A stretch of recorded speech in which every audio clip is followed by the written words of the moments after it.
Assalamu alaikum. If you are new on my channel, don't forget to subscribe. तो आज का जो हमारा टॉपिक है वो है logic. But before going to the definition of logic, let us see that why do we study logic. हम लॉजिक क्यों पढ़ते हैं?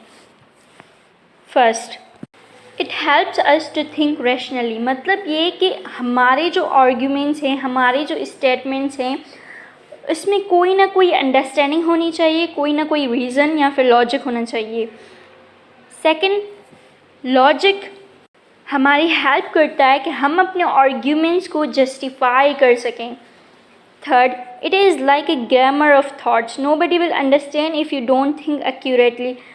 अब जैसे कि अगर आपके अल्फाजों में तरतीब ही नहीं है तो कोई भी नहीं समझ पाएगा कि आप क्या बोल रहे हैं. वैसे ही अगर आपके थॉट्स में कोई डिसिप्लिन ही नहीं है तो कोई भी समझ ही नहीं पाएगा अगर आप सही से सोच ही नहीं रहे. Fourth, it helps us to convince others. मतलब ये कि हम अपने आर्ग्यूमेंट्स को कैसे यूज़ करके सामने वाले बंदे को कन्विंस कैसे कर सकते हैं.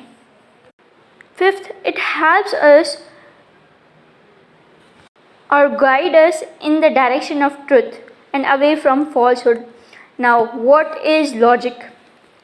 Logic is the study of methods and principles used to distinguish correct from incorrect reasoning.